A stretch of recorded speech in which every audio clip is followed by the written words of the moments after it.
Eli Manning. It's good. I trust that guy with the shadow that was over the Aladdin logo and everything. But Carson Wentz. Carson Wentz he's my quarterback. He doesn't throw a lot of interceptions. He's a big play waiting to happen. His leadership skills. Now, I know the Eagles went to the Super Bowl with Nick Foles, but they are not a better football team than they are right now. He just doesn't have the support of guys playing around him. Major trust factor, I trust Aladdin. I trust Carson Wentz.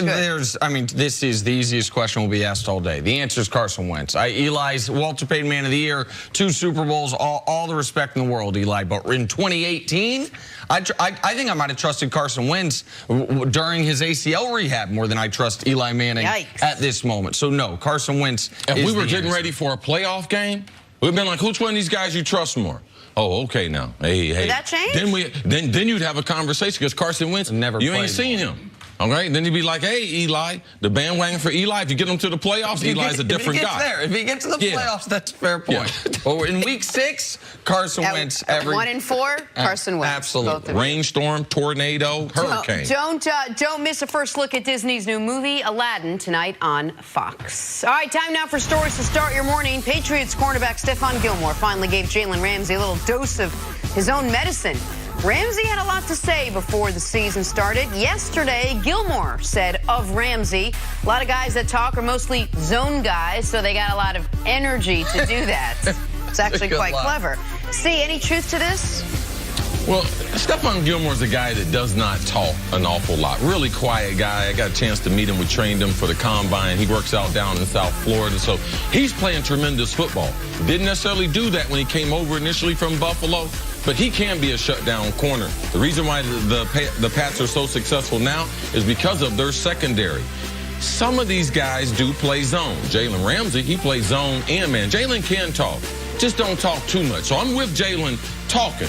All right, because he's a really good player, and it's a nice little swag and everything. Not the article for GQ, but he's zone and a very good man coverage guy. Listen, people are going to clap back at Jalen, and that's fine, but there's not much to criticize about his play. This isn't a situation with, like, our friend Josh Norman, where you could say, credibly, is it scheme? Yeah. Is it even Richard? This would have been a great argument for Josh Norman. For Josh Norman. Is it scheme? It could have been an argument against Richard Sherman at one point in time. How much of that is scheme?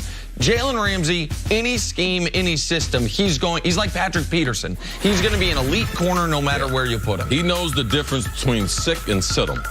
That's important when you're a football player. You guys, I'll explain it later. To the NBA now, where earlier this week James Harden did this and officials did not call it traveling. Folks were fired up, so much so that the official NBA Twitter account had to confirm that this was indeed a legal play. Nick, what'd you make of the play? This is part of what makes James Harden a basketball genius, and to me, one of the most creative players ever.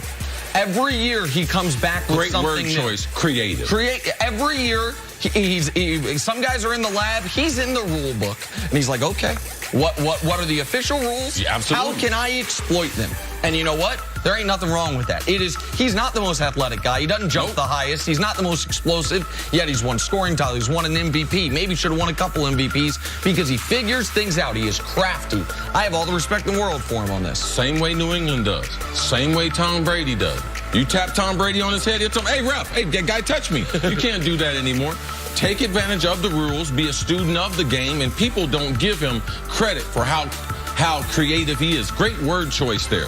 Also, every once in a while, I used to catch a ball and the ref be like, that wasn't a catch. I'm like, you ain't seen that before. He's like, no. I said, that was right. That was the problem with that one, Jenna. We had never seen it That's before. it. All right.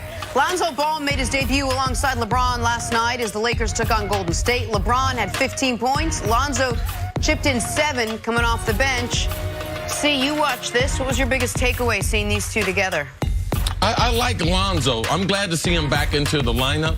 But the one thing he's got to do is you watch him. He's got to play better without the ball. They have Ingram. He plays with the ball. He's ball dominant. LeBron is ball dominant. Lonzo, is ball dominant. So how do they able to get all these guys into the flow? Those other guys got to play better without the ball. That's what's going to be. You can see, though, the extra 15 pounds on his shoulders, a lot bigger, a lot stronger than his rookie year. I understand he opened the game with an air ball, but his first game back, he actually, I thought, played well in limited minutes. And there's going to be, early in the season with the Lakers, I imagine a lot of plays where Lonzo or LeBron try to throw a pass that could lead to an assist, and it goes into the first row. Jack Nicholson catches it because they're not all exactly in sync. But these are two pass-first guys with super high basketball IQs. It's going to work. I'm glad you warned Jack, because Jack be lit at them games. Yeah, he ain't ready to be reacting to that.